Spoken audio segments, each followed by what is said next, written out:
बिस्मिल्लाहिर्रहमानिर्रहीम। अस्सलाम वालेकुम। नूरुल्लाह आपकी खिदमत में हाजिर है। 25 मई को लॉन्ग मार्च होगा, तो हुकूमत लॉन्ग मार्च की वजह से जाएगी या किसी और चीज़ से भी ख़तरा है? और इमरान खान साहब न्यूट्रल के तरलों पर उतर आए हैं और अब उनको जान का ख़तरा तो कोई रहा नहीं है। और किस किस को दावत दे रहे हैं लॉन्ग मार्च में आने की और किस किस को धमकी दे रहे हैं, और पाकिस्तान को तरक्की के रास्ते पे वापस लाने का ख्वाहिशमंद कौन है? सी पैक की वापसी शुरू हो रही है। क्या पाकिस्तानी तलबा भी वापस जा रहे हैं जो दाखिले ले चुके थे लेकिन वो रुके हुए थे कोरोना की वजह से? अदालतें आधी रात को क्यों खुलती हैं? अब पता चला है ना क्यों खुलती हैं। और फिर अदम एतमाद आ गई है, अब किसके खिलाफ है? और बुज़दार साहब इन एक्शन दोबारा से। तो सबसे पहले अदालतों पे बात कर लें कि अदालतें क्यों खुलती हैं दोबारा या आधी रात को क्यों खुलती है। तो इमरान खान साहब को बड़ा शिकवा था ना 9 अप्रैल वाली बात पर कि सुप्रीम कोर्ट और हाई कोर्ट का जब खुलने की बात हुई तो उन्हें बड़ा शिकवा है और वो अक्सर तकरीरों में फरमाते हैं कि आधी रात को अदालतें खुल गई, मैंने कौन सा जुर्म किया था, मैंने कौन सी करप्शन की थी। तो करप्शन भी खान साहब साबित हो जाएगी, फिक्र ना करें, बहुत कुछ आएगा सामने। तो लेकिन अदालतें क्यों खुलती हैं? अदालतें इंसाफ देने के लिए खुलती हैं। जब भी अदालतें चाहें इंसाफ दे सकती हैं और ये अदालतों ही का काम होता है। और अब मज़ा ये आ रहा है कि खान साहब की पार्टी के लोगों को इंसाफ मिल रहा है। कभी फवाद चौधरी साहब गिरफ़्तारी से बचने के लिए पहुंच जाते हैं और कभी कोई गिरफ़्तार हो जाए तो उसकी आज़ादी और उसकी रिहाई के लिए अदालत में पहुंच जाते हैं। तो कल जब शीरी मज़ारी साहिबा की गिरफ़्तारी हुई, जिसको उनकी पार्टी ने अगवा करार दिया और कुछ लोगों ने हुकूमत पर इल्ज़ाम लगाया कि फ़ाशिस्ट हुकूमत जो है इंतकामी कार्रवाइयाँ कर रही है, और कुछ लोगों ने किसी और पर इल्ज़ाम लगा दिया, जिनमें मोहतरमा शीरी मज़ारी साहिबा की अपनी साहबजादी और डॉक्टर शहबाज गिल साहब। शहबाज गिल साहब ने तो सिर्फ हमज़ा शहबाज को नीचा दिखाने के लिए वो किसी और तरफ निकल गए और फिर उसके बाद खामोश है, फिर दोबारा नहीं बोले, फिर पूरी पार्टी नहीं बोल रही। आप ये देखें कि आज खान साहब ने प्रेस कॉन्फ्रेंस भी की है जिसमें उन्होंने जो अपने लॉन्ग मार्च का ऐलान करना था बल्कि कर दिया है, लेकिन उसमें उन्होंने शीरी मज़ारी साहिबा का जिक्र कोई नहीं किया। आप सोचें कि हुकूमत उनके किसी अहम लीडर को गिरफ़्तार कर ले और इमरान खान साहब खामोश हैं, बोल ही नहीं रहे हैं उस पर। तो खैर, जैसे उन्होंने फरमा दिया था शहबाज गिल साहब ने कि किसी और ने गिरफ़्तार किया है और वही रिहा करेंगे, लेकिन रिहाई मिली अदालत के हाथों। इस्लामाबाद हाई कोर्ट ने 11:30 बजे रात का टाइम दिया कि उन्हें अदालत में पेश किया जाए। वो वहाँ पेश हुई और अदालत ने ज़ाहिर उन्हें छोड़ दिया।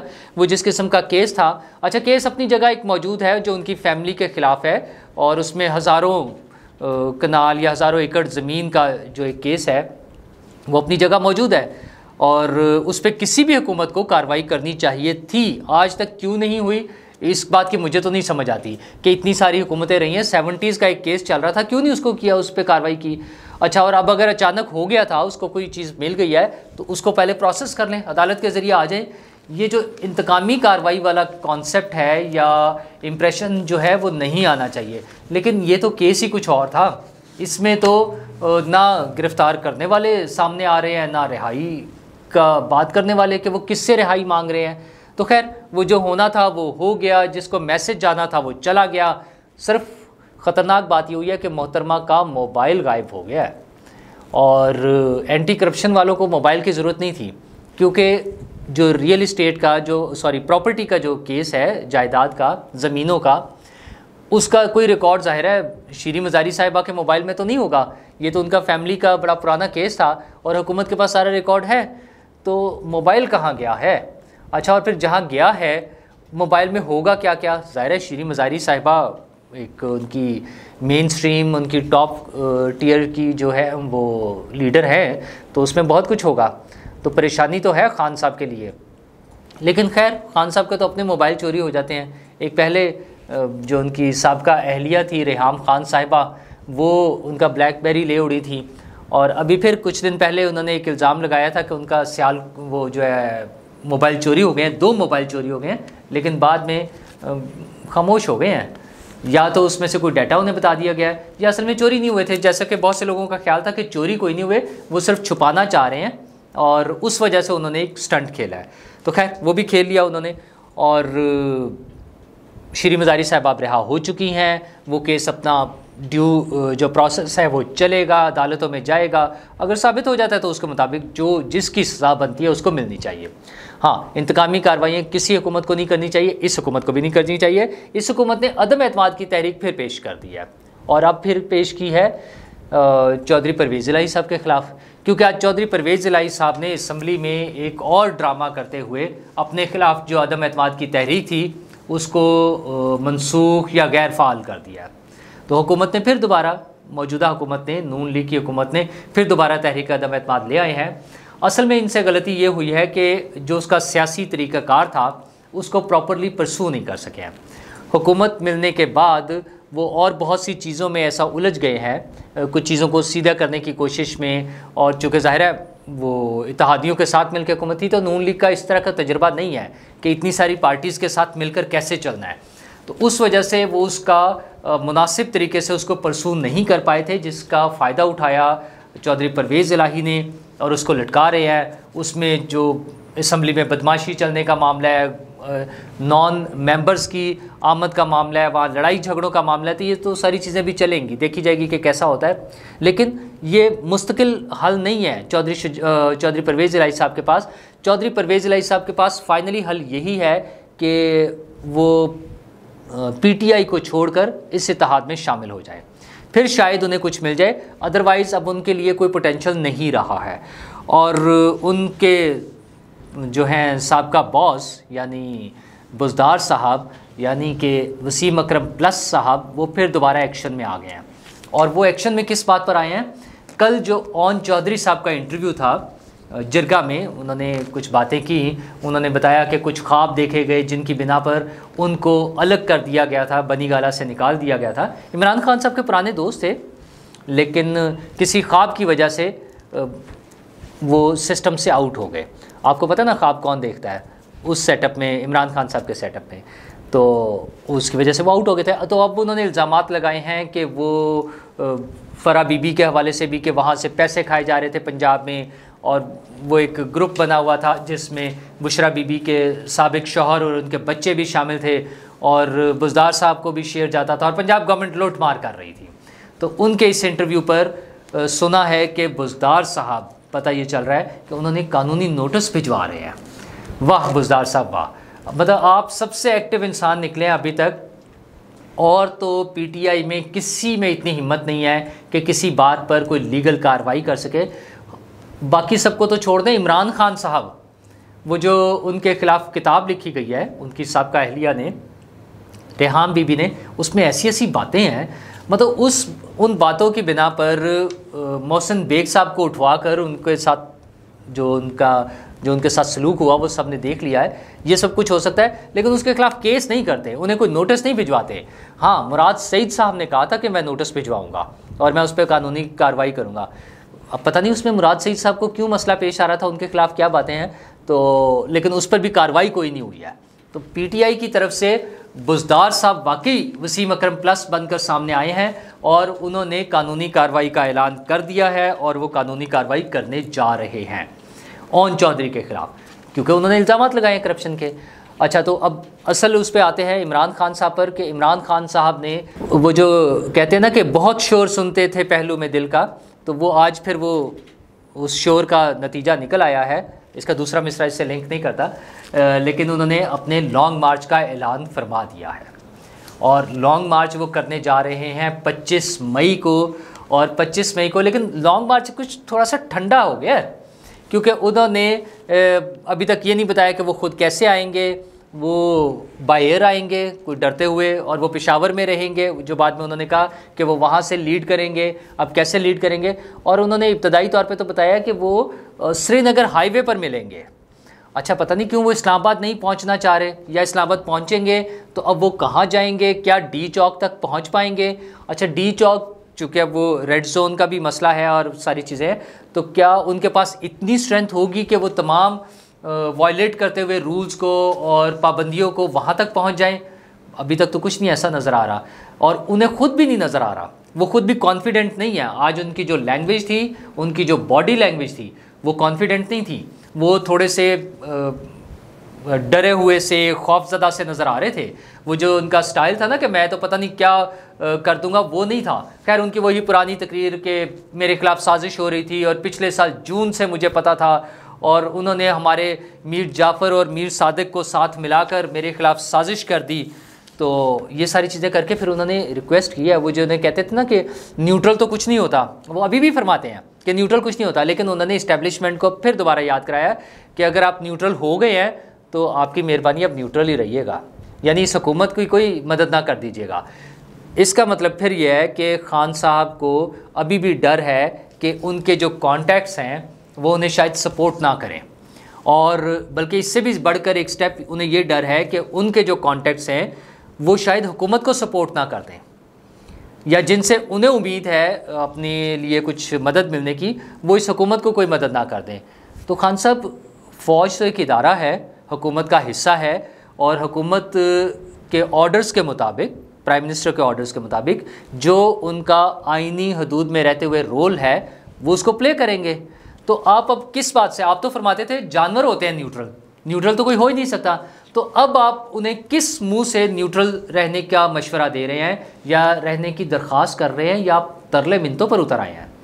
मतलब आप किसी भी चीज़ में ज़ाहिर है वो स्टैंड लेना तो है ही नहीं ना, वो यू टर्न वाली जो बातें हम सुनते आए हैं और देखते आए हैं हमेशा से। तो अब इस बात पर भी खान साहब का यही मौक़िफ़ है कि आप न्यूट्रल रहें। फिर वो फरमा रहे हैं कि कौन कौन आएगा, वो फैमिलीज़ को इनवाइट कर रहे हैं, एक्स सर्विस मैन की फैमिलीज़ को इनवाइट कर रहे हैं। फिर वो सिविल सर्वेंट्स के और तलबा और नौजवान और सब आ जाए और अपनी फैमिलीज़ के साथ आ जाए। अच्छा, एक हमारे यहाँ जो सियासी उस पर हमेशा से एतराज़ होता रहा है, इससे पहले भी सियासी जमातों पे, खान साहब जब आप सबकी फैमिलीज़ को बुला रहे हैं तो क्या आपकी फैमिली भी उसमें आएगी? एक तो आप ये बता दें कि आपकी फैमिली है कौन, कौन लोग हैं आपकी फैमिली में? ज़ाहिर आपके बच्चे हैं। अच्छा, आप जब से हुकूमत में आए थे और उससे पहले भी आप फरमाते थे कि मेरे दौर में तो बाहर से बड़े लोग आएंगे, और वो ड्रामा भी हुआ। वो मामू का बेटा कामरान आ रहा था पाकिस्तान वापस, चूँकि खान साहब की हुकूमत आ गई थी, खुशहाली आ रही थी, तरक्की आ रही थी और रियासत मदीना कायम हो रही थी। तो मामू का बेटा कामरान पाकिस्तान वापस आ रहा था, वो अभी तक नहीं पहुंचा, पता नहीं पैदल आ रहा था बेचारा, कहाँ गुम हो गया। अच्छा, फिर वो एक झील वाले डॉक्टर साहब चले थे, वो पता नहीं उसी झील में डूब गए हैं या रास्ते में कहीं रुके हुए हैं, अभी तक तो वो भी नहीं पहुँचे। अब हुकूमत ख़त्म हो गई है, कोई उन्हें बता ही दे कि अब आने के बजाय वापस चले जाएँ। तो खान साहब, आपके अपने बच्चे भी तो यूरोप में रह रहे हैं, इंग्लैंड में रह रहे हैं, तो जब ये जहाद है और अल्लाह की तरफ से भी हुक्म है, तो फिर आप अपने बच्चों को भी बुला लें, उनको भी ले आएँ, और यहाँ वाली फैमिली भी डिक्लेयर कर दें कि यहाँ फैमिली में कौन कौन लोग हैं और उनमें से किस किस को आप इसमें लेकर आएंगे इस जहाद में। ये जो जहाद, क्योंकि सियासत तो हो नहीं रही, आपने आज फिर फरमाया है कि सियासत नहीं हो रही, जहाद कर रहा हूँ मैं, तो फिर जहाद में अपनी फैमिली को भी ले आए, कम से कम आपके बहन भाई, आपकी बेगम साहिबा। जब आप फैमिलीज़ को बुला रहे हैं, जब आप सब लोगों की, आप ख़वातीन का बहुत ज़्यादा उस पर आप एम्फसाइज़ कर रहे हैं कि ख़वातीन को आना चाहिए, आपको पता है कि ख़वातीन बहुत आती हैं, तो आपकी अपनी फैमिली की जो ख़वातीन हैं, क्या वो भी जहाद में आ रही हैं या वो आपसे एग्री नहीं करती? आपके ख्याल में वो ख़वातीन, आपकी जो फैमिली की ख़वातीन है, वो समझती हैं कि ये ठीक चीज़ नहीं है इस जहाद में आना, या आप समझते हैं कि आपकी फैमिली की ख़वातीन को उस जहाद में और उस लॉन्ग मार्च में नहीं आना चाहिए? तो अगर आपकी अपनी फैमिली की ख़वातीन को नहीं आना चाहिए, तो आप जो बाकी दुनिया भर की फैमिलीज़ को बुला रहे हैं, तमाम पाकिस्तानीज़ की फैमिलीज़ को बुला रहे हैं, वो क्या सोच कर बुला रहे हैं? मतलब अगर अच्छा काम है तो आपकी फैमिलीज़ भी आनी चाहिए, और अगर अच्छा काम नहीं है तो फिर आपकी फैमिलीज़ नहीं आनी चाहिए, बाकी लोगों की फैमिलीज़ भी नहीं आनी चाहिए, या उनको इन्वाइट नहीं करना चाहिए। और या फिर एक ऑप्शन रह गई है कि आपकी फैमिली की ख़वातीन जो हैं वो आपकी बातों से एग्री नहीं करती, वो आपके मौक़िफ़ से की तायद नहीं करती, वो आपके साथ नहीं है, वो समझती हैं कि ये कोई अच्छी चीज़ नहीं है, ये जहाद, ये लॉन्ग मार्च, ये सारी चीज़ अच्छी नहीं है। तो खान साहब, अभी 2 दिन हैं, देख लें, सोच लें और ऐलान कर दें कि आपकी अपनी फैमिली भी उसमें आ रही है। सबसे अच्छी बात तो यही है। तो खान साहब जहाँ एक तरफ, दूसरा, हाँ, उन्होंने आज एक बात और कर दी, उन्होंने कहा जी हम बड़े पुरअमन रहेंगे, और उसके लिए वो साथ साथ धमकी भी दे रहे हैं कि ब्यूरोक्रेसी को सोच लेना चाहिए कि मुझे कोई ना रोके। तो भाई, अगर तो कहीं भी कानून की खिलाफ वर्जी होगी, कहीं शरपसंदी होगी, कहीं अमन व अमान का मसला आएगा, तो हुकूमत को आपको ज़रूर रोकना चाहिए। तो आप जो एक तरफ ये सब कुछ कर रहे हैं, कुछ लोगों का ख्याल ये है कि आप 25 मई इसलिए अनाउंस कर रहे हैं कि IMF के साथ मुज़ाकरात डिस्टर्ब हो जाए, लेकिन मेरा ख्याल है ऐसा नहीं है। खान साहब असल में इसका फ़ायदा उठाना चाह रहे हैं कि 25 मई को जो IMF के साथ मुज़ाकरात हैं उसमें दो ही सूरतें निकल सकती हैं कि या वो नाकाम हो जाएंगे और या कामयाब हो जाएंगे। अच्छा, अगर नाकाम हो जाते हैं तो फिर अपोजिशन जो हुकूमत की इत्तेहादी पार्टियाँ हैं, पीपल्स पार्टी वगैरह और जमीयत उलमाए इस्लाम, मुश्किल हो जाएगा उन दोनों पार्टियों के लिए नून लीग को इस बात पे कन्विंस करना कि आप हुकूमत लेकर आगे चलें अगर IMF से मुज़ाकरात नाकाम हो जाते हैं। अच्छा, कामयाब होने की सूरत में ये मुमकिन है कि कुछ सख्त फैसले कर लिए जाए और कुछ के लिए IMF से टाइम ले लिया जाए कि हमें इतना मार्जिन दें, हम कुछ ऑल्टरनेट सोच के वो पैसे पूरे करना है, टैक्स कलेक्शन है या कुछ और ज़राए से कर सकते हैं, तो अवाम पे जो बराह रास्त बोझ डालने वाला है उसके लिए कोई गुंजाइश निकाल ली जाए। तो अगर तो मुज़ाकरात कामयाब हो गए तो खान साहब ये सोच रहे हैं कि चूँकि फिर फौरी तौर पर महंगाई होगी तो खान साहब उसका एडवांटेज लेना चाहते हैं कि मैं सड़कों पर हूँ और इधर से पेट्रोल की कीमत 40-50 रुपये बढ़े और मैं शोर मचा दूँ और फिर लोग धड़ाधड़ सड़कों पर निकल आएँ। खान साहब की प्लानिंग ये है। खान साहब फिर खैर सियासत है, वो उसमें खेलना चाह रहे हैं, लेकिन खान साहब मुश्किल है अब ये। मेरा नहीं ख्याल कि अब लोग आपके साथ आएंगे और उसमें जो बदअमनी वाला एलिमेंट है वो तो शायद बहुत ही मुश्किल होगा कि आप ये सोचें कि आप लड़ाई झगड़ा करके और लोगों को कत्लो गारत करा के ले आएंगे, ये नहीं हो सकता, आप ये मुश्किल है। तो आपके तो ये सारे प्लान चल रहे हैं। और दूसरी तरफ मरियम नवाज़ ने आज फिर बहावलपुर में जो कन्वेंशन, वर्कर्स कन्वेंशन से खिताब कर रही थी, उसमें उन्होंने कहा है कि हम पाकिस्तान को तरक्की के रास्ते पर वापस लाना चाहते हैं। ये जो पॉलिटिकल पार्टीज़ हैं जो अब हुकूमत में आ गई हैं, नून लीग और पीपल्स पार्टी और बाकी तमाम इत्तेहादी जो हैं MQM और JUI और सारे मिलकर जो हुकूमत बनाई है, उन्हें अब एहसास है कि हमने कोई पॉजिटिव काम करके दिखाएंगे, इस मुल्क को तरक्की के रास्ते पर लेके जाएंगे, लोगों को कोई खुशहाली की तरफ लेकर जाएंगे, तब हमें वोट मिलेंगे। ये खान साहब ने जो नारे लगाए हुए ना कि अमेरिका से आज़ादी लेनी है और इस्लामोफोबिया को एक तरह से तब्दील करके रियासत मदीना का जो ख्वाब दिखा रहे हैं लोगों को, जबकि उसके आसपास भी नहीं है, कहीं करीब करीब भी नहीं फटक रहे। तो वो सारे इन ड्रामों के साथ, वो रूहानी यूनिवर्सिटियाँ और इन चीज़ों के साथ काम नहीं चलना, उन पार्टीज़ को भी पता है। खान साहब का एक क्राउड शायद कभी कुछ अर्सा और उनकी इन बातों में आ जाए, बाकी पार्टीज़ को पता है कि इसके लिए कुछ सॉलिड, कोई टेंजिबल चीज़ें करके दिखानी पड़ेंगी। वो करेंगे तो अवाम का एतमाद बहाल होगा सियासतदानों पे, सियासी जमातों पे, और वो उन्हें वोट देंगे और उनके साथ आगे चलेंगे। ये वाहिद हल है। ये जो हमारे मसाइल बने हुए ना, लोड शेडिंग है, फ्यूल के इश्यूज़ हैं, ये सारी चीज़ें, ये सारे हुकूमत ने मसाइल को हल करना है तो आगे काम चलेगा। और उसके अलावा जनाब CPEC के हवाले से, हाँ, वो एक अच्छी ख़बर है। हमारे वज़ीर ख़ारजा बिलावल भुट्टो चाइना पहुँचे हुए हैं। पहले उन्होंने वो केक काटते हुए एक तस्वीर आई और उसके बाद अब वज़ीर ख़ारजा के साथ जैसे वो बाहों में बाहें डालकर खड़े हुए हैं, तो वो एक बड़ा ही खूबसूरत और पॉजिटिव जेस्चर है। मैसेज आया है कि चाइना हमारे साथ वो टाइज़ जो है उनको रिव्यू करके पॉजिटिव साइड पर आ रहा है, हमारे साथ उनके ताल्लुकात बेहतर हो रहे हैं। तो हमारा जो एक बहुत बड़ा प्रोजेक्ट है CPEC का, जिससे हमें बहुत उम्मीदें हैं हमारे मुल्क की माशी, इक्तसादी तरक्की के हवाले से, इंफ्रास्ट्रक्चर के हवाले से, वो जो सारी उम्मीदें हैं वो चाइना के CPEC के साथ भी वाबस्ता है। तो अगर वो फुल स्विंग पे दोबारा से स्टार्ट हो जाता है, वो सारी चीज़ें चल पड़ती हैं, तो ये पाकिस्तान के लिए एक बड़ी खुशखबरी होगी। और इसके साथ ही वहाँ से ख़बर ये भी आई है कि शायद जो पाकिस्तानी तलबा जो पिछले कोई 2 साल से ज़्यादा अरसा हो गया है, उसके कोरोना की वजह से वापस आ गए थे, वो नहीं जा पा रहे थे, उनके लिए भी कोई रास्ता खुल रहा है और उनके लिए कोई स्पेशल फ़्लाइट्स चला के उनको वहाँ पहुँचा दिया जाएगा। तो वज़ीर आज़म साहब से दरख्वास्त है कि इस पर खुसूसी तवज्जो दें। अभी तो चाइना के लिए तमाम फ़्लाइट्स बंद हैं। PIA की फ़्लाइट हर हफ़्ते बुक होती है, लोग उसमें टिकट्स बुक करा लेते हैं, बड़ी महंगी फ़्लाइट है, वो तकरीबन कोई 5 लाख रुपए की 1 वे टिकट है और वो बुक हो जाती है। लोग टिकट्स बुक करा के अपने मेडिकल टेस्ट करवाना शुरू हो जाते हैं और उसके बाद वहाँ पहुँचते हैं और आखिरी 1 आध दिन में इतला मिलती है कि फ़्लाइट कैंसिल हो गई है। और ये पिछले कई माह से मुसलसल ये मामला चल रहा है। तो लोगों के लिए मुश्किलात हैं वहाँ जाने के लिए। अदरवाइज़ भी कोरोना की वजह से चाइनीज़ गवर्नमेंट की जो SOPs हैं वो बहुत सख्त हैं, लेकिन हुकूमत को इसमें अपना कोई रोल प्ले करना होगा। एक तो चाइनीज़ हुकूमत से बात करें कि हमारे लिए, पाकिस्तानियों के लिए ट्रैवलिंग आसान हो सके, और B अगर वो नहीं है तो PIA का ये जो हर हफ्ते बुक करके लोगों को ख्वार करने वाला मामला है, उसमें असल में जो ट्रैवलिंग एजेंट हैं वो अपना बड़ा शेयर खा जाते हैं सर्विस चार्जेस की सूरत में। तो अवाम को इस मसाइल, ये छोटा सा मसला है, बहुत थोड़े से लोग हैं, लेकिन इसमें चाइनीज़, पाकिस्तानी भी सफ़र कर रहे हैं और चाइनीज़ भी सफ़र कर रहे हैं जो पाकिस्तान से वापस जाना चाहते हैं चाइना। तो इसमें हुकूमत को अपना रोल प्ले करना चाहिए। बड़ा आसान सा काम है। PIA के जो ज़िम्मेदारान हैं उनको बुलाएं, उनके साथ बैठकर बात करें, इस मसले को हल करा दें, तो ये मसाइल हल हो सकते हैं। तो हुकूमत ने जहाँ बहुत सारी चीज़ें देखनी है, डॉलर का मामला देखना है और महंगाई को देखना है, बिजली का मसला देखना है, वहाँ इस छोटे से मसले को भी देखें ताकि लोगों के लिए आसानियाँ पैदा हो सकें। शुक्रिया।